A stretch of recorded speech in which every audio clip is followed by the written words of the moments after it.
Bonjour à tous et toutes, soyez les bienvenus. Je suis Jean-Philippe Vincan, membre de l'Inspection Générale des Affaires Sociales et conseiller scientifique de l'EN3S. Alors cette première journée des grands dossiers de la protection sociale est comme de coutume consacrée aux sujets financiers et de pilotage des finances sociales. Car parmi les défis qui sont cités dans l'intitulé de ces GDPS 2024, la protection sociale face à ces défis, évidemment, il est difficile d'ignorer que la soutenabilité à court terme et les questions de financement de la protection sociale sont un enjeu majeur. D'où cette question posée pour notre première table ronde, qui peut sembler un petit peu un euphémisme à quelques jours de la présentation des lois financières. Faut-il, peut-on revenir à l'équilibre des finances sociales?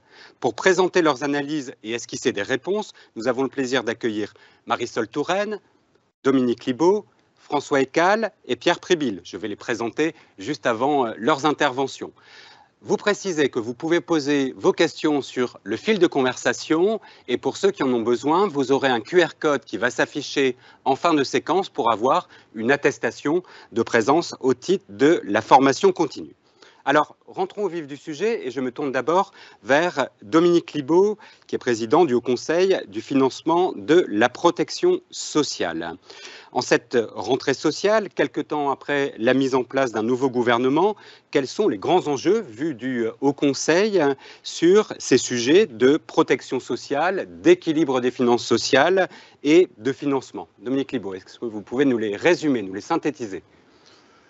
Je vais essayer au moins d'introduire ce sujet.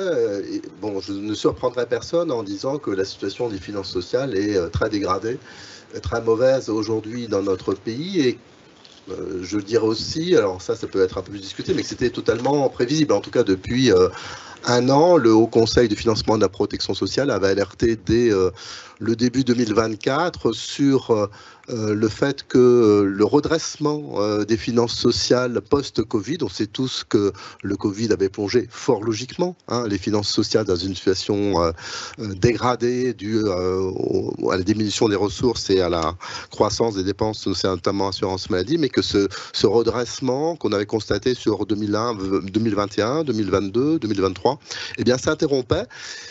Et ça interrompait sans qu'il y ait de vraiment réaction politique forte par rapport à cette perspective. On avait un peu l'impression qu'on laissait aller. Alors que, évidemment, ça a interpellé lorsqu'on voit que les déficits annoncés à l'époque à 13 à 14 milliards d'euros pour l'ensemble de la sécurité sociale, mais plus de 10 pour l'assurance maladie. Et on sait que depuis la commission des comptes d'avant l'été a aggravé un peu donc, le constat, puisque aujourd'hui on est plus, je parle sous le contrôle de Pierre Prébil, vers 16-17 milliards, sous couvert de ce que va dire la prochaine commission des comptes, puisqu'elle ne s'est pas tenue pour des raisons qu'on sait, et qu'elle se tiendra, je crois, lundi prochain. Mais donc, moi, je reste à ces chiffres, donc 17 milliards, oui, c'est très dégradé, et je pense que d'autres y reviendront, notamment François Ecal, mais dans un contexte de finances publiques lui-même extrêmement dégradé. Donc, s'il n'y avait que les finances sociales, mais malheureusement, c'est pas du tout le cas. Donc, on est dans une situation extrêmement problématique, et je disais, enfin prévisible en tout cas depuis la fin de l'année dernière, le début de l'année 2024, sans qu'à mes yeux, il y ait eu une préparation réelle et forte de l'action publique pour faire face à cette situation.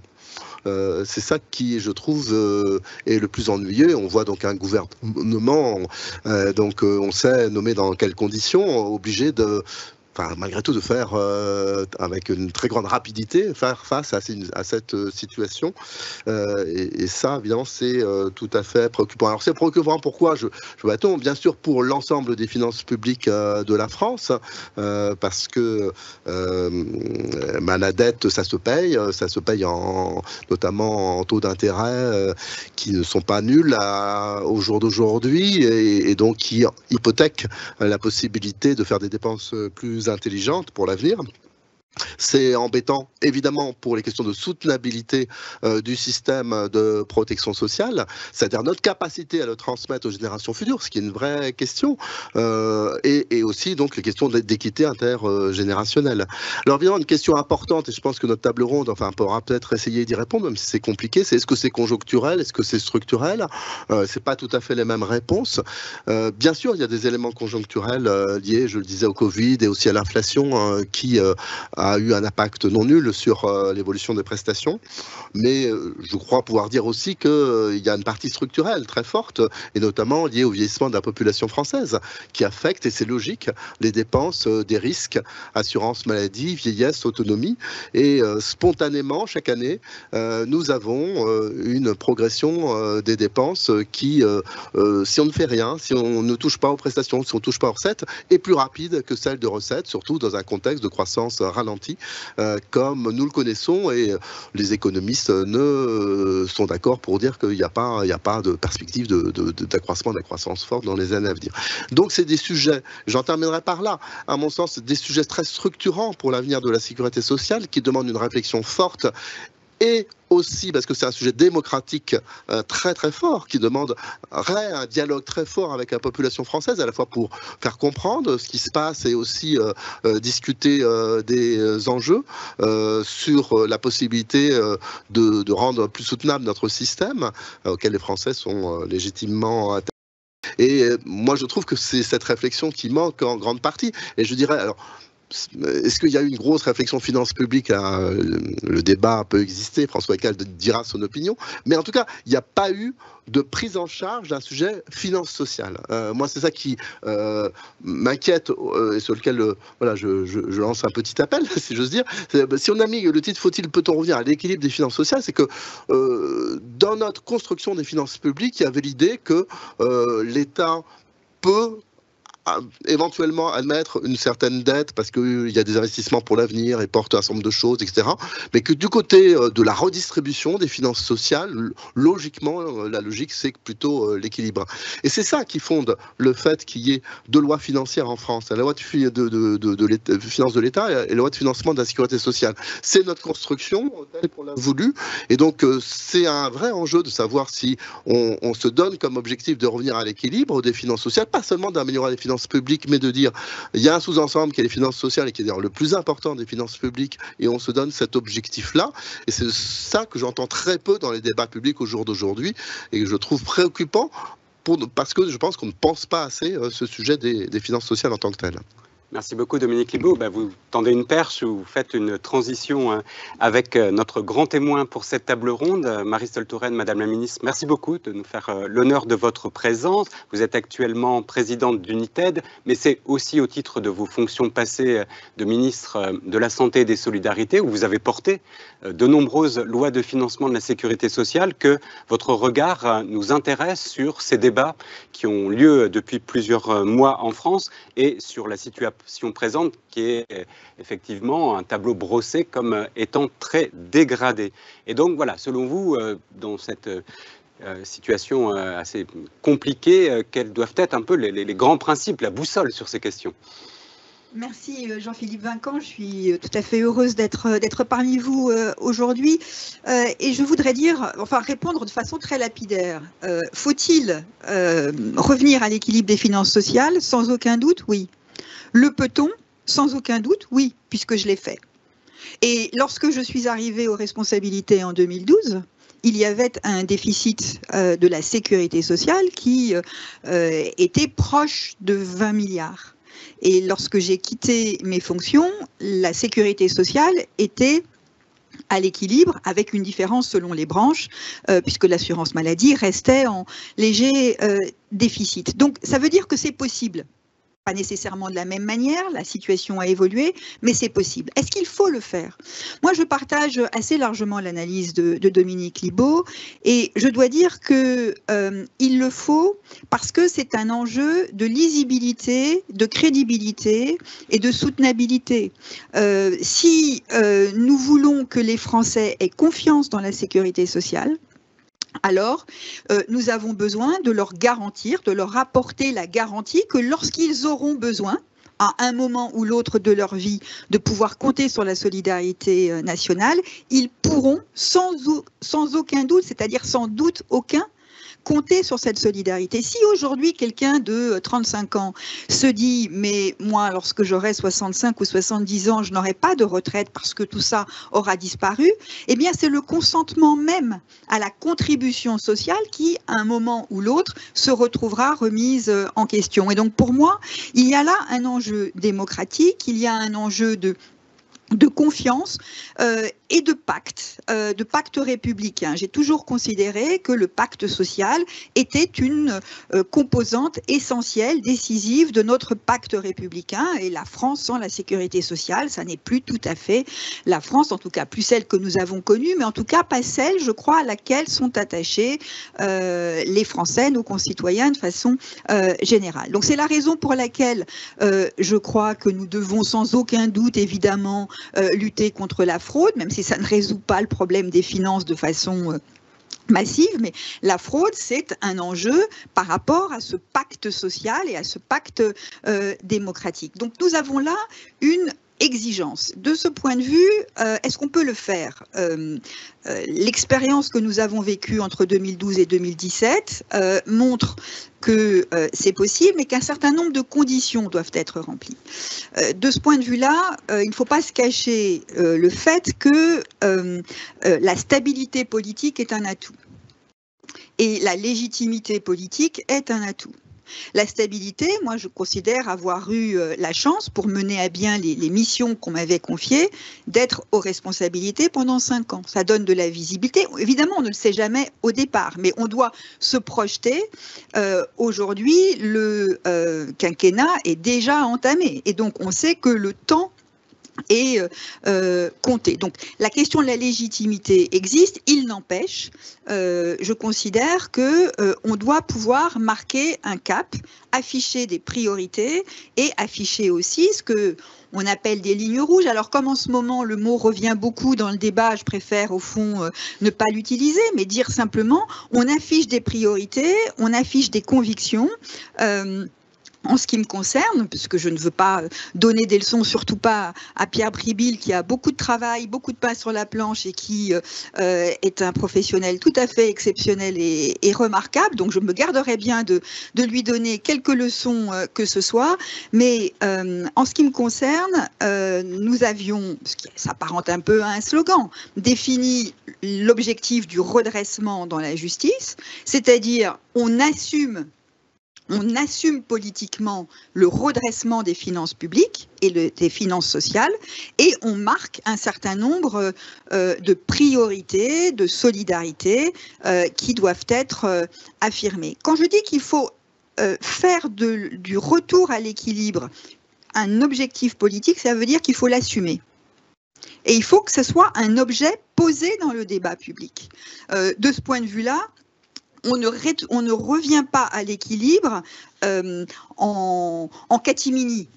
On ne revient pas à l'équilibre en ne reconnaissant pas que c'est difficile, que ça implique des décisions lourdes, parfois douloureuses, et qu'on l'assume, qu'on le porte comme un objet politique en soi et comme une priorité. Ça me paraît être important et j'ai un regret qui est qu'aujourd'hui, on ne voit pas de ministre de la Sécurité sociale. Moi, je me suis considérée comme en charge, avec mon collègue de Bercy, mais lui uniquement pour les comptes, l'aspect financier des recettes, mais je me suis considérée comme en charge, responsable de l'avenir de la sécurité sociale et je trouve que cela manque un peu aujourd'hui. Donc, il faut avoir cette priorité-là et ensuite indiquer clairement ce que sont les axes structurants d'une politique. Vous disiez, je crois, en introduction,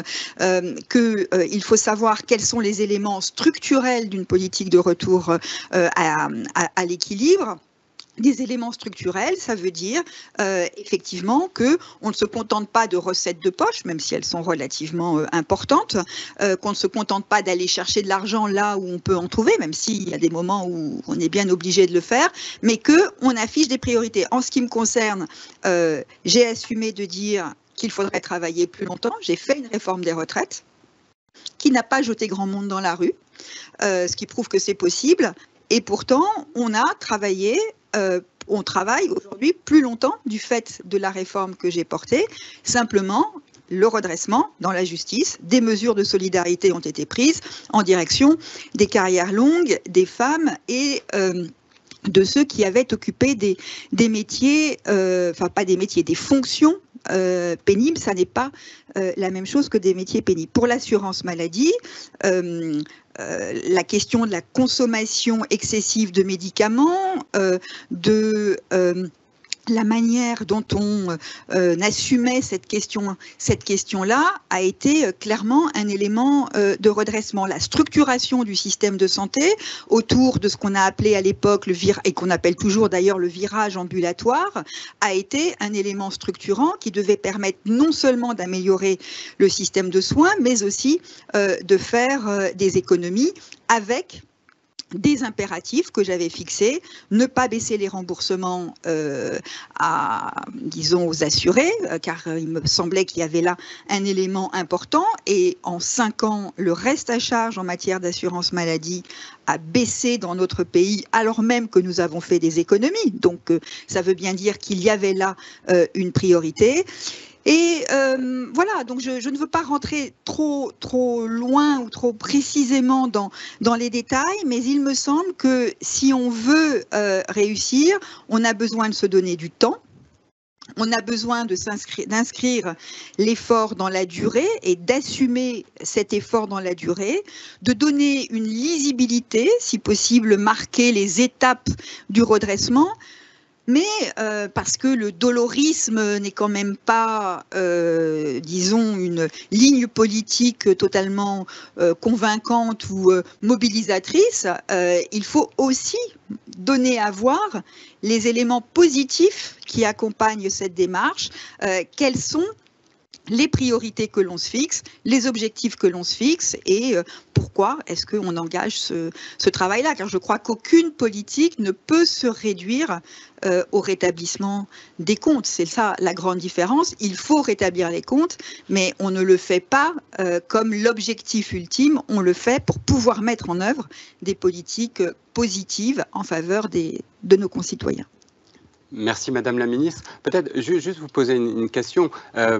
Les termes actuellement du débat politique, le fait qu'on soit aussi dans une démocratie d'opinion où très rapidement les défenses ou voilà, la défiance vis-à-vis de l'action publique voilà, monte, est-ce que ça vous semble pas, je dirais, aussi un obstacle à pouvoir afficher cette ligne, ces priorités? Parce qu'on s'aperçoit que dès qu'on touche un dispositif, dès qu'on revient sur un droit ou une mesure, d'une certaine façon, très très rapidement, on est quand même pointé du doigt comme étant celui qui va détricoter le système progressivement, et au début c'est ça, et après ça va être autre chose. Cette défiance aussi qu'il peut y avoir, et cette montée très très rapidement de l'émotion publique, médiatique, sur toute mesure qu'on affiche.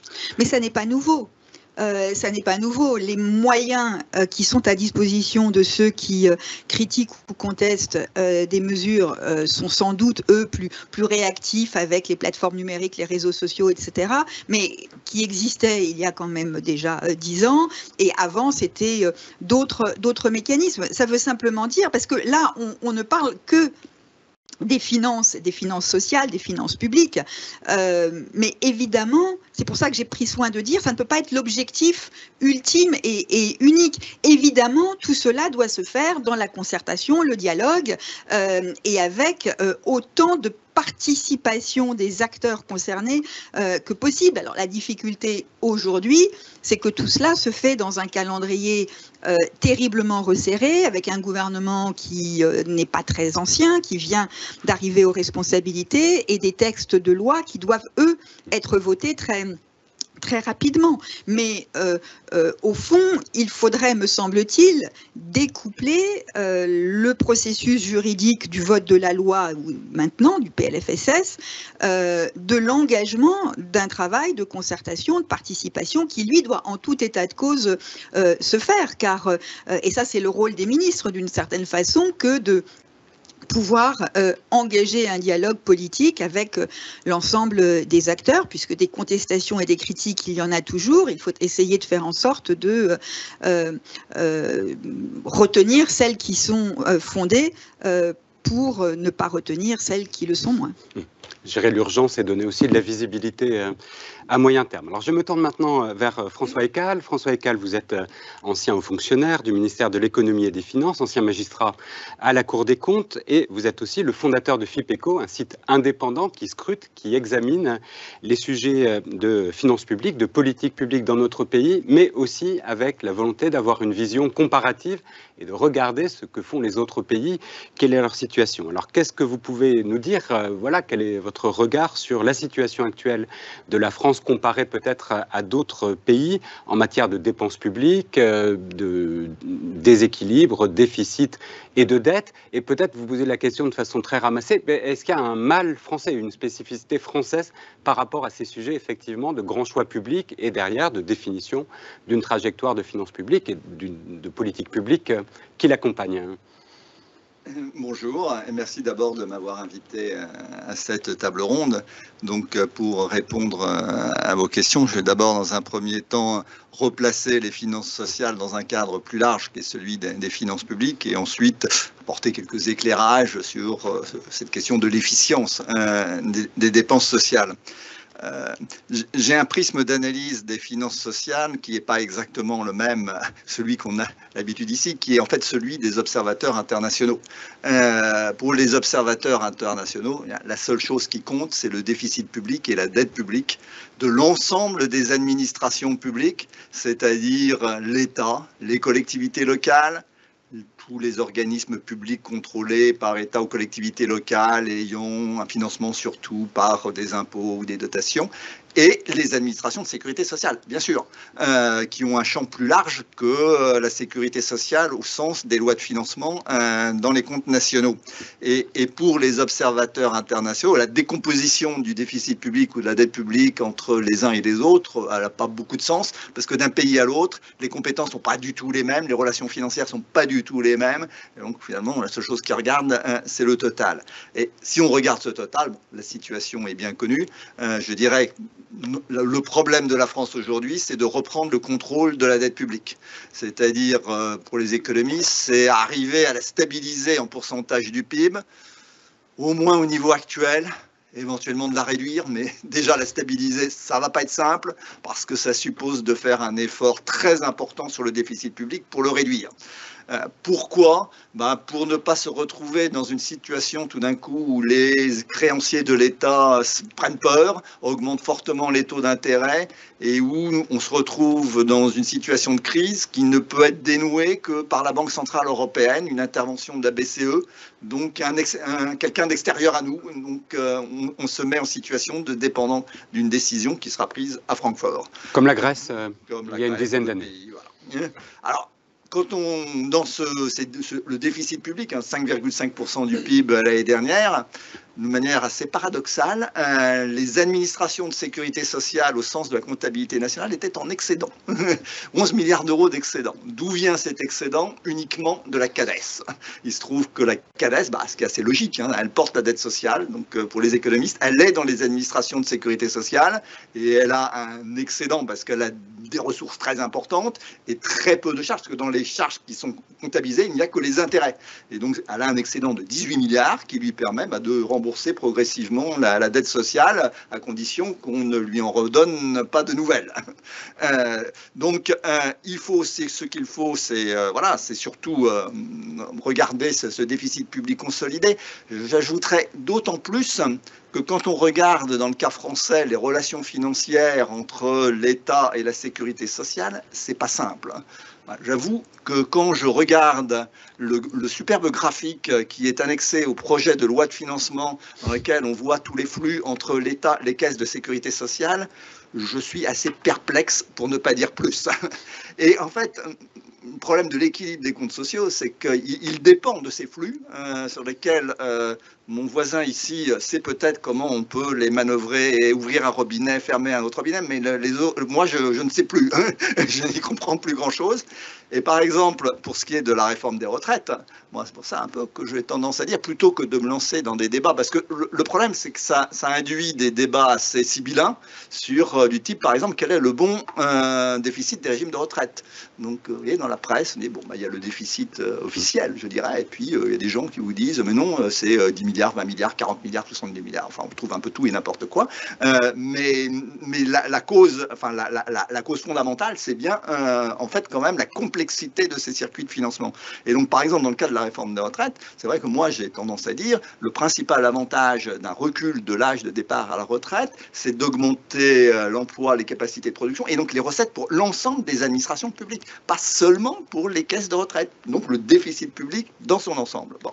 Après, il reste que si on prend le régime général, il a bien en comptabilité nationale un déficit de 10 milliards d'euros en 2023. Et donc, je suis totalement d'accord avec tout ce qui vient d'être dit par Madame Touraine et Dominique Libault. En soi, ce 10 milliards d'euros de déficit et une dette sociale de 9% du PIB, c'est anormal en soi. Donc oui, il y a voilà, des tas de bonnes raisons, mais je voulais simplement dire, le problème est plus général.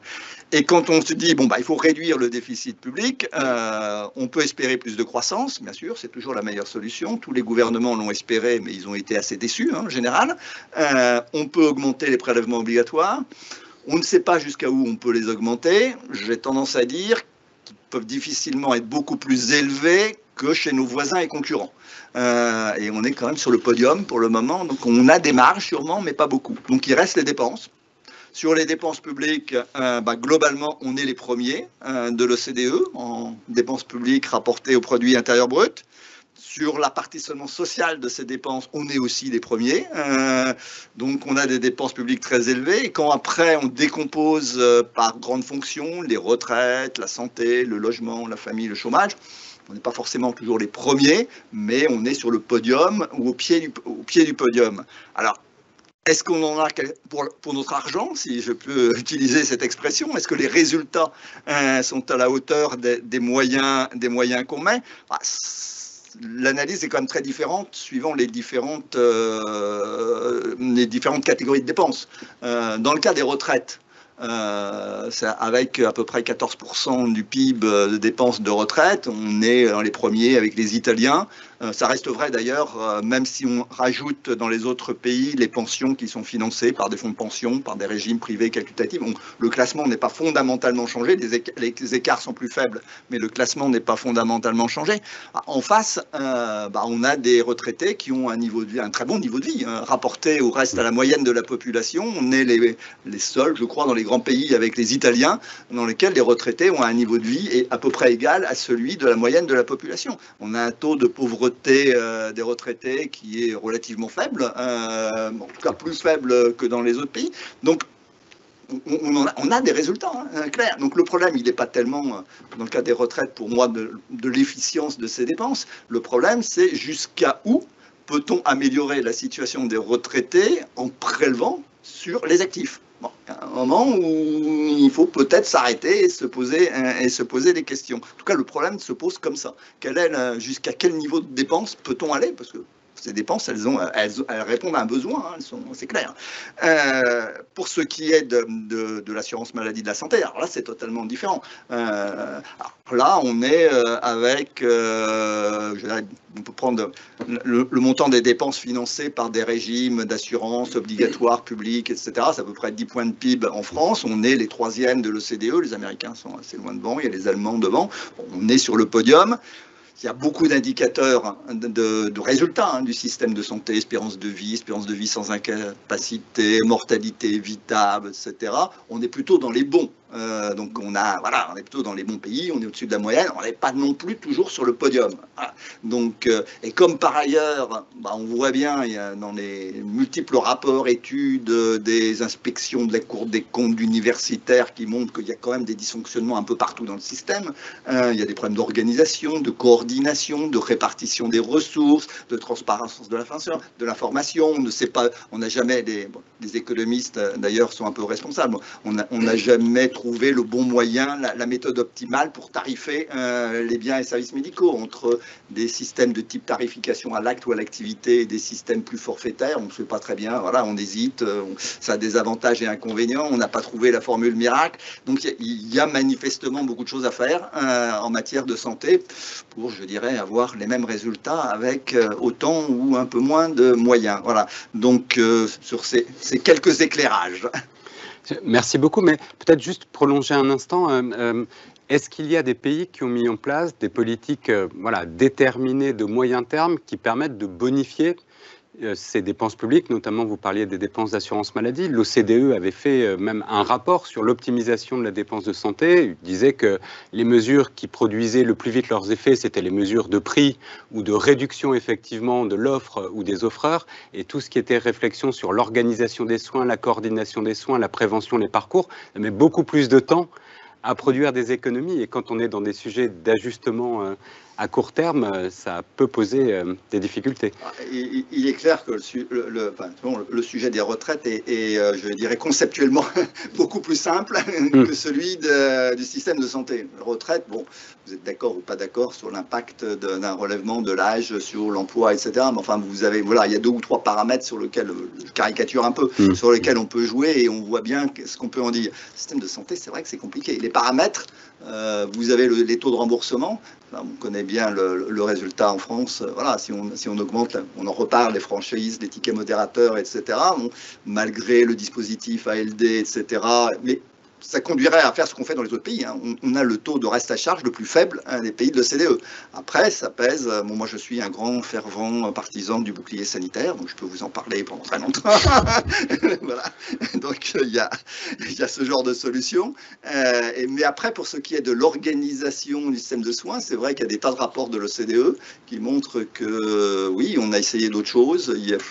Je suis un peu désespéré, hein, j'avoue, parce que, en tout cas, je vois qu'il y a eu des tas d'expériences qui ont été faites dans les autres pays. Il y a 20 ans, on parlait de forfaitisation, de rémunération, etc. Puis on en est revenu. Capitation. On est revenu à chaque fois, on s'aperçoit qu'il y a des avantages, des inconvénients et que c'est bon. On pourrait en parler pendant des heures. Je ne suis pas sûr qu'on ait trouvé ni l'OCDE ni les autres. Je pense qu'il faut agir. Sur plein de fronts, sur plein de leviers. C'est sur l'organisation, sur la répartition, sur améliorer l'information, la coordination. Il n'y a pas de recette miracle, il faut jouer sur beaucoup d'instruments et c'est très compliqué.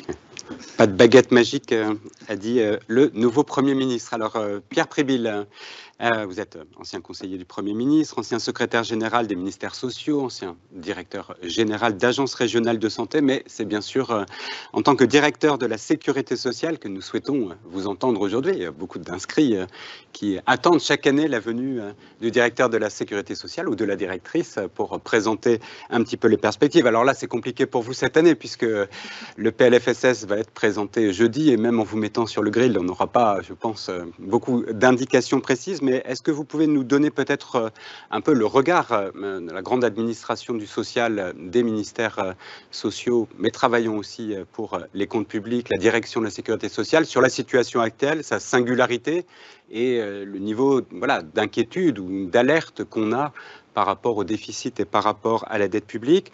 Et peut-être sur ce sujet qui a été posé à la fois par Dominique Libault et Marisol Touraine, les éléments conjoncturels, les facteurs conjoncturels, les facteurs structurels, est-ce que on y voit un petit peu clair et est-ce que les mesures qu'on pourrait prendre à court terme, elles font sens aussi sur le moyen terme ou est-ce qu'on est dans la menuiserie avec le rabot comme c'est beaucoup évoqué par les médias ? Bonjour à tous. Donc effectivement, la date était initialement bien choisie pour que je puisse vous commenter le TSS pour l'année qui vient, mais malheureusement, le sort en a décidé autrement. Ça ne m'empêche pas de vous donner quelques grilles de lecture, et y compris quelques chiffres pour vous permettre, le moment venu, dans quelques jours, de peut-être mieux comprendre les choix qui seront présentés par le gouvernement. La situation des comptes sociaux, Dominique Libault l'a dit tout à l'heure, elle n'est vraiment pas bonne. D'ailleurs, comme celle des comptes publics en général, hein, comme vous l'avez indiqué à l'instant. Pour autant, elle n'est pas désespérée, elle commande simplement d'agir. Pour donner le dernier chiffre qui est dans la nature, qui est celui de la Commission des comptes de la Sécurité sociale du mois de mai dernier, et qui ne va pas être démenti dans les jours qui viennent, le déficit de la Sécurité sociale en 2024, il sera autour de 17 milliards d'euros. Et c'est un chiffre quand même très lourd, hein, y compris historiquement, dans l'histoire de notre sécurité sociale. Et si on ajoute à ça le fait que les perspectives de croissance sont quand même pas mirobolantes, eh bien, si on ne fait rien spontanément, ce déficit il va continuer à s'aggraver, atteindre 20, 25, 30 milliards d'euros à horizon 2030, et finalement atteindre des niveaux qui sont des niveaux de pic qu'on a connus en période de crise, la crise des subprimes à la veille de votre arrivée au ministère, la crise Covid dernièrement. Donc évidemment, c'est pas du tout souhaitable. Dans le même temps, et c'est ce qui explique le fait qu'on présente des chiffres qui parfois sont peu intelligibles, mais que la sécurité sociale dégage une forme d'excédent à l'échelle des comptes publics. Vous savez que le choix qui est fait, c'est que on n'accumule pas et on ne fait pas rouler une dette, on la rembourse. En tout cas, on a l'ambition de la rembourser. Cette dette sociale, depuis que la caisse d'amortissement de la dette sociale a été créée, il lui a été confié d'en rembourser 400 milliards, dont 130 transférés dernièrement suite à la crise Covid. Et sur ces 400 milliards, la caisse d'amortissement de la dette sociale, elle en a déjà remboursé les 3/4. Donc on n'est pas non plus dans une situation de perte de contrôle, comme je pu le lire ici ou là. Simplement, évidemment, il faut agir. Alors si on zoome un petit peu sur ces déséquilibres, ils sont essentiellement le fait de deux branches, qui, pour les raisons que je vais expliquer, sont quand même les principales à connaître des difficultés de financement vraiment structurelles. C'est la branche maladie et la branche vieillesse. Alors, à court terme et à horizon 2030, quelles sont les questions posées par ces branches? Pour la branche maladie, ce qu'on voit, c'est que même en maîtrisant ce qu'on appelle l'ONDAM, l'objectif national de dépenses d'assurance maladie, sur les 3, 4, 5 ans qui viennent, la loi pluriannuelle de financement, la loi pluriannuelle des finances publiques prévoit un taux d'ONDAM autour de 2,9%. Même en projetant un taux d'ONDAM quand même assez maîtrisé au regard de ce que serait la dérive spontanée des dépenses de santé, ça ne suffirait pas à ramener cette branche à l'équilibre. Elle garderait un niveau de déficit assez élevé de l'ordre de 15 milliards d'euros. Alors, pour vous donner quelques ordres de grandeur, il faut savoir que, par exemple, le Ségur de la santé, à lui tout seul, pèse pour 12-13 milliards d'euros dans les comptes de la branche maladie.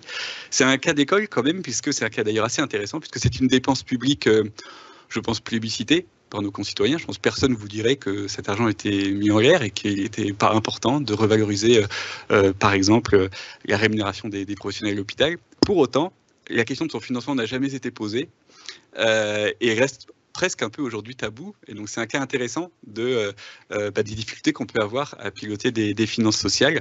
Un autre ordre de grandeur qui explique aussi une partie de la difficulté de la branche, c'est l'impact du choc d'inflation sur la branche maladie, même s'il est sans doute moins élevé que sur la branche vieillesse. Cet impact, on l'estime sur la période 2022-2024 à 7 à 8 milliards d'euros de dépenses supplémentaires pour cette branche.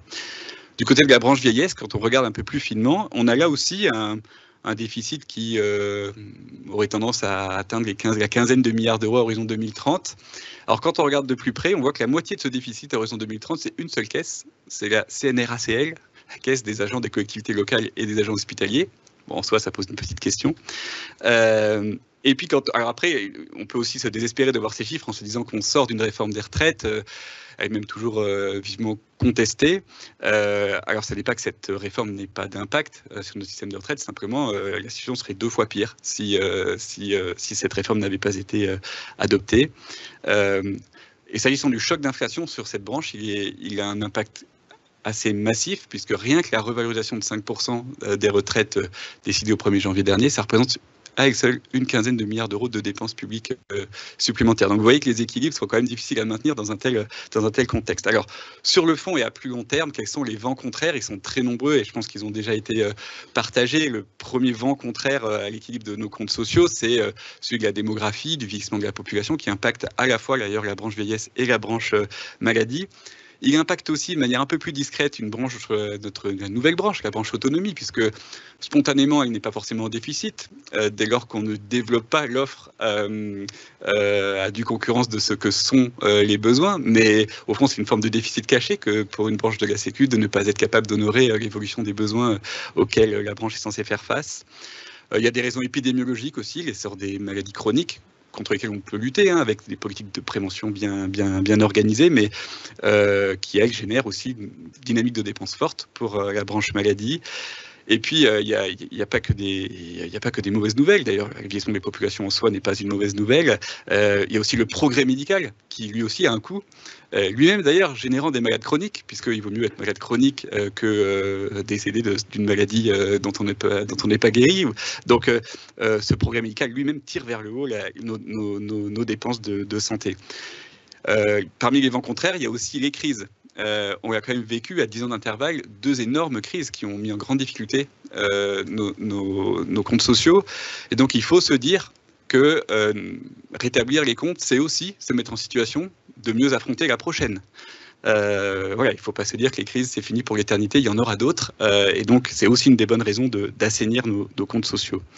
Parmi les vents contraires, vous avez aussi la dynamique des recettes et donc nos perspectives de croissance, de gains de productivité qui sont limitées nécessairement, encore plus nécessairement si on intègre aussi la dimension environnementale et la nécessité de faire face à la fois à l'extinction de certaines ressources fossiles et au fait de ne pas trop les consommer pour ne pas générer d'autres problèmes, d'autres aléas climatiques.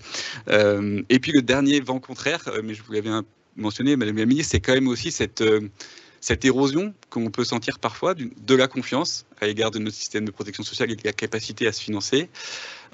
Érosion qui elle-même, alors je ne sais pas quelle est la poule et l'œuf là-dedans, mais peut aussi générer une érosion dans le consentement à s'acquitter un certain nombre de cotisations et d'impôts qui financent ce système. Donc c'est aussi une bonne raison d'agir que de lutter contre cette érosion. Pour autant, il n'y a vraiment pas de fatalité. Effectivement, l'expérience de la décennie 2010 entre les 2 dernières crises montre que c'est possible de ramener les comptes sociaux à l'équilibre. Mais il y a un certain nombre de conditions à réunir. La première, je souscris à l'appel lancé par mon illustre prédécesseur à ce que les finances sociales soient érigées en objet politique en tant que tel, et fassent l'objet à la fois d'une clarification quant aux enjeux politiques sous-jacents, mais aussi une forme de portage politique fort. Ça n'est pas possible en fait sans cela. Ça suppose aussi un engagement politique tenace et qui s'inscrit dans la durée, puisqu'on ne résout pas une situation de ce type en une seule ou même en 2 années. Il n'y a pas de solution unique à cette équation en quelque sorte. Il y en a plein et il y a plein de choix politiques très différents qui peuvent être faits. Simplement, ils ont comme point commun de ne pas être faciles et donc de devoir être à la fois assumés et portés dans le temps. Un des facteurs clés, ce serait d'avoir aussi du temps jusqu'à la prochaine crise. On a eu la chance, à la veille de la crise Covid, d'avoir une situation des comptes sociaux assainie. La sécurité sociale était quasiment à l'équilibre, la dette était sur le point d'être remboursée. Il faut souhaiter qu'une prochaine crise ne vienne pas nous cueillir avant d'être à nouveau dans cette situation. Et puis enfin, je dirais qu'il s'agit sans doute d'expliciter quelque part des choix de société qui sont un peu trop sous-jacents. Il faut expliciter le choix que fait notre société sur le bon niveau entre les prélèvements obligatoires dont s'acquittent nos concitoyens et le niveau de protection qu'ils attendent. Vous l'avez quelque part un peu explicité au sujet des réformes et des équilibres de nos systèmes de retraite. C'est la même chose sur l'ensemble de la sécurité sociale. Et l'explicitation de ces choix ne peut que permettre de réaliser, in fine, ensuite des choix peut-être un peu plus techniques, mais qui s'inscrivent dans quelque part les aspirations de nos concitoyens. Merci beaucoup Pierre Prébille. En lisant une question sur le chat et avant de donner la parole à Dominique Libaud pour réagir et puis développer peut-être certains éléments, on a des questions qui sont sur cette idée, quand il y a des vents contraires, on réduit un peu la voilure et on prend un cap qui n'est pas effectivement, on ne se prend pas le vent contraire de face, sinon on recule, enfin on ne fait absolument rien. Il y a pas mal de commentaires sur est-ce qu'il ne faut pas réduire un peu le périmètre, les ambitions par rapport à la volonté d'avoir un État-providence qui se développe en permanence, va couvrir de nouveaux risques ou en fait plus encore par rapport à un système, somme toute, déjà assez mûr, et passer peut-être ou revenir à une vision plus assurantielle. Voilà, on couvre effectivement les risques principaux et derrière, ce n'est plus forcément effectivement voilà, la solidarité nationale ou à l'organisation de cette solidarité nationale de prendre en compte des nouveaux risques ou des nouveaux facteurs. Donc je ne sais pas si vous avez une réaction, voilà, Marisol Touraine, François Hécal ou Dominique Libaud aussi par rapport à ça. À un moment, juste réduire, ne pas vouloir en faire trop et plus, se concentrer sur... Ne pas vouloir en faire plus, ça n'est pas la même chose que ne pas vouloir en faire trop ou réduire. Ça n'est pas du tout la même chose. Que ce ne soit pas le moment de créer de nouveaux droits, de réaliser de nouvelles conquêtes, de proposer de nouvelles perspectives. Il me semble que oui. Enfin, c'est-à-dire que c'est difficile si on veut garantir le socle des prestations ou des droits existants, d'en rajouter à un moment où les finances sont insuffisantes. Mais on n'est pas dans une logique où on peut, comme dans les finances publiques, se dire, où le chômage fait du cyclique et du contracyclique, parce que les enjeux de solidarité, ils existent. Donc, il me semble que le débat, il est celui de l'explicitation. Moi, je suis absolument sur cette ligne-là. L'explicitation des priorités. C'est-à-dire, si on considère que on doit réduire la voilure ou qu'on doit réduire des droits, qu'on doit diminuer un certain nombre de prestations, il faut dire lesquelles, pourquoi et indiquer si c'est conjoncturel ou si c'est structurel, parce que les Français ont besoin de savoir si on va leur réduire, disons, leurs prestations pendant 1 an, 2 ans, ou si c'est un changement de système. Et si vous me permettez, je voudrais faire une réaction à ce qui a été dit, sur 2 points. La première, je crois tout à fait qu'on ne peut pas de façon complète avoir une approche des finances sociales indépendamment des finances publiques globales. Ça, même si on a 2 lois et 2 ensembles, on vit dans le même ensemble.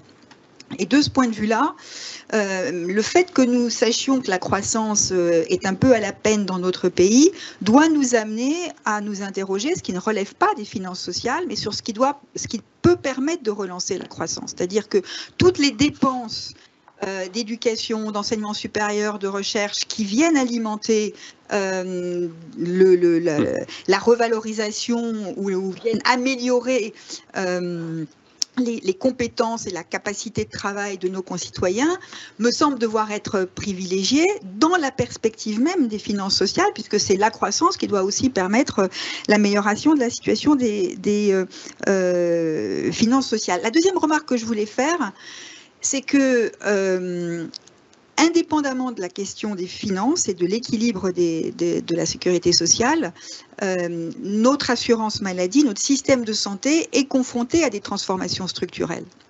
Et donc, personnellement, je ne sais pas si les transformations structurelles doivent être engagées uniquement dans la perspective ou présentées avec l'idée qu'elles vont permettre d'améliorer la situation des comptes, mais qu'il y ait ou qu'il n'y ait pas de problème financier pour l'assurance maladie, nous savons que la question de la prévention, des parcours de soins, de l'organisation du système d'offres, que toutes ces questions-là, elles sont posées. Et donc ça, c'est une difficulté supplémentaire, c'est que nous sommes à un moment, je crois, où nous avons en matière d'assurance de santé, ce qui n'est pas le cas de toute la sécurité sociale, mais nous avons des réformes structurelles à engager, indépendamment de la question des finances sociales. Or, on sait que les réformes structurelles sont plus faciles à faire lorsqu'on a des ressources pour pouvoir les faciliter. Et là, nous avons besoin d'engager ces réformes structurelles, enfin de les engager ou de les poursuivre,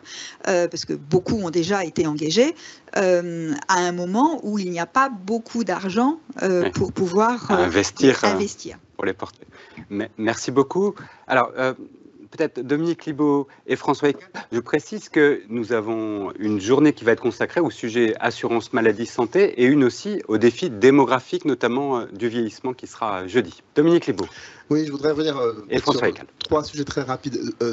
Celui, encore une fois, des finances sociales. On a senti, et c'est pas du tout une critique de ma part, mais dans l'intervention de François Eckel, quelque chose qu'on entend beaucoup à Bercy, en fait, en disant, finalement, les finances sociales, on s'en fiche un peu, ce qui importe, c'est les finances publiques. Or, on ne relie pas mes origines, absolument pas. Mais moi, je me dis aussi pourquoi la situation des finances publiques de la France est si mauvaise par rapport à d'autres pays. Et bien sûr qu'in fine, il y a un objectif global des finances publiques, mais la question c'est comment on y arrive. Et là, je redis très rapidement, mais pourquoi pour moi, tout au long de mon parcours professionnel, j'ai souhaité effectivement une approche spécifique des finances sociales. Il y a des choses très spécifiques dans les finances sociales.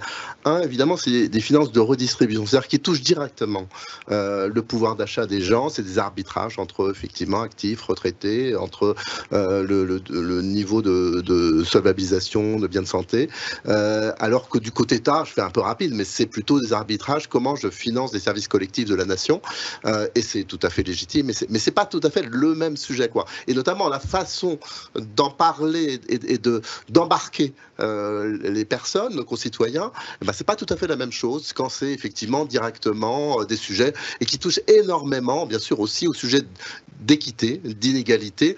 Des études récentes ont montré la fonction redistributrice très forte, donc par rapport aux inégalités premières des systèmes de protection sociale, tant en prestations en espèces que prestations en nature. Voilà, il y a tous ces sujets-là. Deuxièmement, c'est des systèmes qui financent des secteurs de production. La santé, c'est avant tout un secteur de production et dans lequel il y a beaucoup d'acteurs privés, ce qui n'est pas du tout mal en soi. Mais ça veut dire qu'il va y avoir une question très forte et assez spécifique de régulation de secteurs de privés qui interviennent sur la dépense publique. Et ça, c'est un sujet vraiment très particulier. Demain, on aura une table ronde sur la financiarisation du système de santé. Mais je veux dire, on ne peut pas s'intéresser à ce secteur et ne pas avoir été marqué par ce qui s'est passé sur les EHPAD, ce qui se passe avec la financiarisation du système de santé, etc. C'est très bien qu'il y ait des acteurs de santé qui interviennent dans des secteurs qui sont solvabilisés par la dépense publique, mais ça veut dire qu'il y a une fonction très particulière, qui est la régulation de l'intervention de ces acteurs privés. Et ça, elle doit être traitée en tant que telle, et moi j'estime que là, on doit s'améliorer très fortement, qu'il y a des sujets de régulation, de crédulité, moi je dis, et d'anticipation, enfin de ce qui se passe, qui sont des sujets importants. Troisième spécificité, c'est quand même qui est ordonnateur de la dépense publique dans une grande partie des finances sociales. C'est nos concitoyens eux-mêmes. C'est-à-dire que l'ordonnancement des dépenses publiques, il ne se passe pas du tout comme dans l'État. C'est-à-dire que chacun, en prenant rendez-vous chez les médecins, est ordonnateur de la dépense publique. Et il y a des ordonnateurs un petit peu particuliers qui sont ces prescripteurs qui vont ordonnancer, effectivement. Etc. Et donc, il y a toute une gestion aussi très forte, si on veut maîtriser la dépense publique, qui est notre sujet, avec ces ordonnateurs. Avec ces ordonnateurs, on n'est pas du tout dans le mode de mise en route de la dépense telle qu'on la voit du côté de l'État. Et donc, oui, effectivement, tous les sujets de comportement effectivement des Français par rapport à la dépense de santé, de parcours patient, de lutte contre les fraudes, évidemment, mais aussi vis-à-vis des prescripteurs, sont des questions extrêmement spécifiques et très lourdes. Voilà. Et donc c'est des approches qui demandent beaucoup de professionnalisme, c'est effectivement compliqué, beaucoup de constance et qui méritent une approche particulière. Et justement, c'est en lien avec mon deuxième point. Moi, je crois que un des sujets on va parler effectivement, notamment avec le vieillissement de la population, de parcours, d'adaptation du système de santé, de meilleur travail entre ville et hôpital. Enfin, c'est des sujets pour tous ceux qui s'intéressent très rapidement à la santé.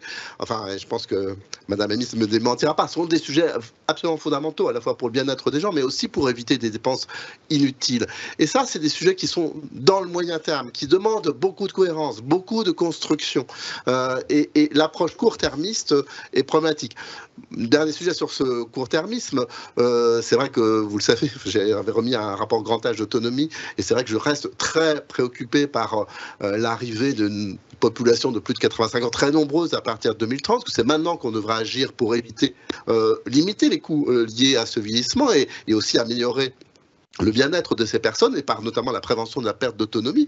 Eh bien, c'est une politique de moyen terme, c'est une politique forte qui doit être mise en place et c'est dans la durée effectivement qu'elle fera sentir ses effets. C'est maintenant qu'on doit agir si on doit effectivement, si on veut limiter la dépense publique à compter de 2030 sur l'autonomie. Troisième remarque, et j'en aurais terminé, les regards internationaux sont, je pense, très utiles sur ces sujets, même s'ils sont compliqués et en même temps, je dirais, à prendre avec certaines précautions. Parce qu'un certain nombre de facteurs qu'on vient d'évoquer, ils sont communs aux différents pays. La crise Covid, tout le monde l'a connu, le vieillissement de la population, il est partagé avec les autres pays européens. Et pourtant, on est dans une situation plus dégradée des finances publiques après la crise Covid. Notre situation comparative, et François Heckel pourra confirmer, enfin, c'est dégradé. Donc, bon, il y a quand même matière à un certain nombre d'interrogations. Là où, quelquefois, je serais aussi un peu précautionneux sur certains indicateurs. Je déteste pas l'indicateur prélèvement obligatoire qui a été cité. Bon, pour l'avoir beaucoup étudié, il y a quand même des conventions dans un indicateur comme ça, et c'est normal. Prélèvement obligatoire, je rappelle par exemple que quand aujourd'hui la complémentaire santé du côté des salariés, c'est obligatoire.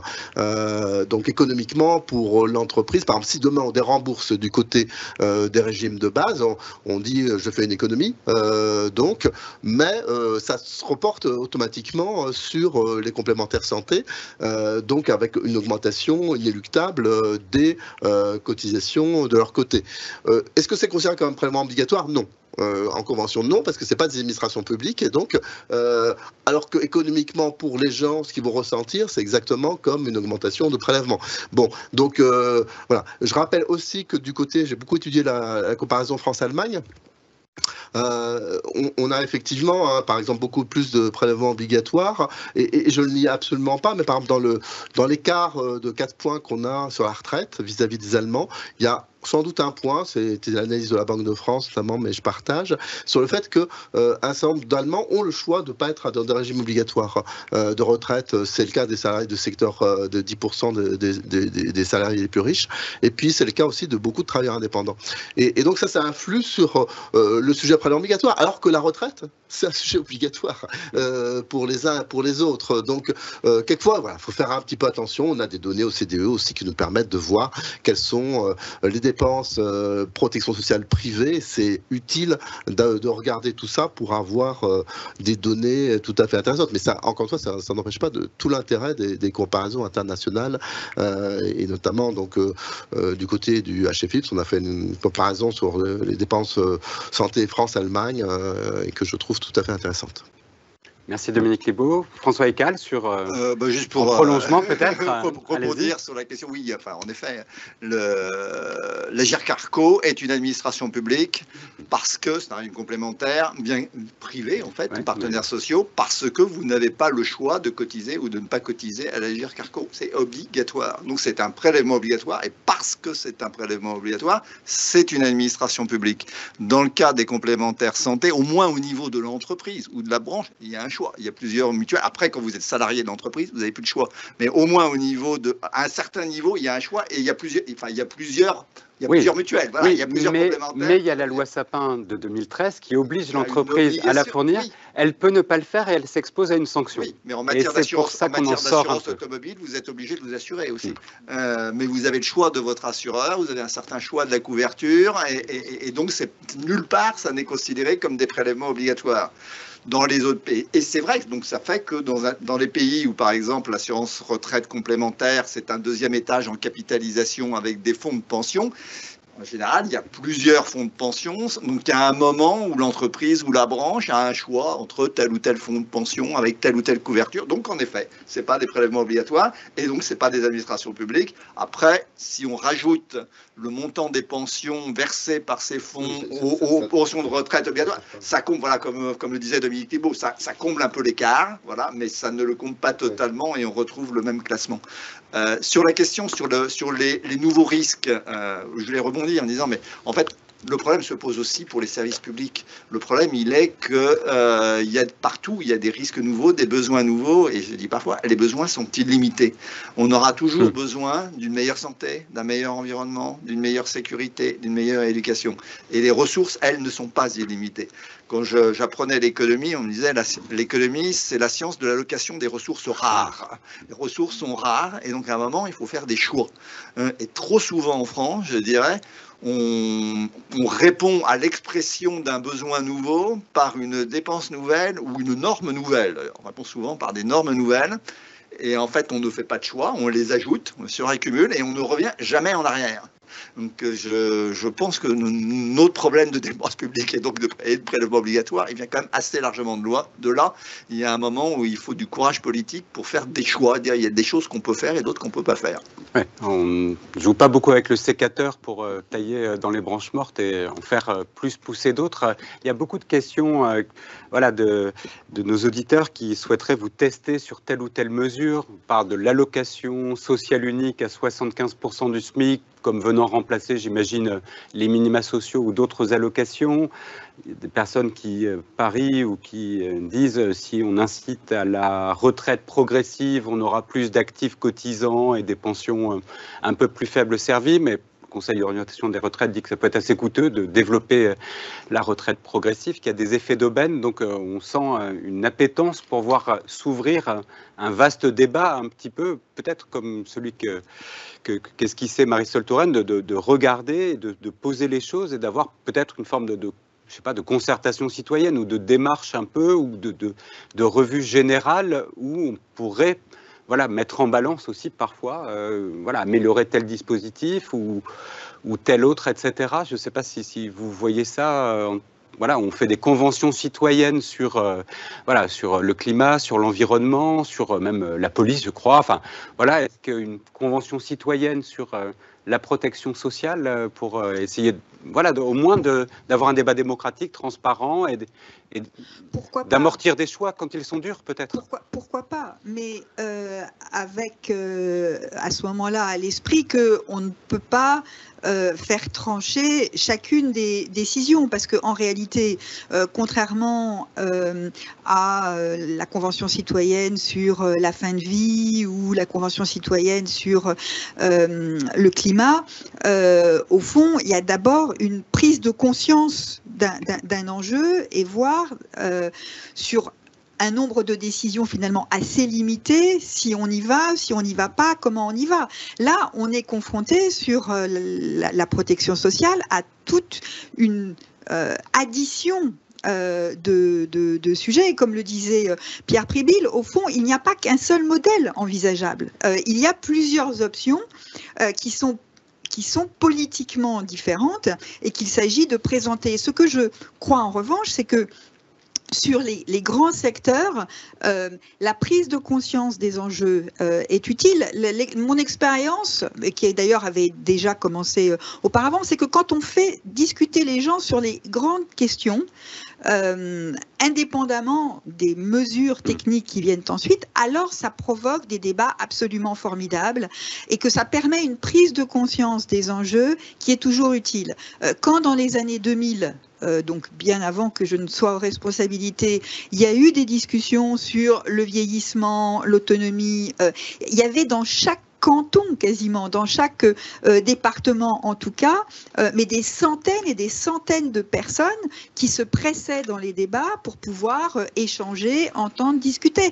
Donc moi, je crois beaucoup à cette vertu, à la vertu de l'explicitation des enjeux. Donc faire en sorte qu'il n'y ait pas forcément une convention citoyenne, mais des débats à condition qu'on en sorte quelque chose. Je voulais simplement ajouter un point sur la question de la différence entre les finances sociales et les finances de l'État. Enfin, des équilibres, c'est que si on croit qu'il y a malgré tout une logique différente à ces deux ensembles, c'est ce qui explique qu'on ait des ressources différentes.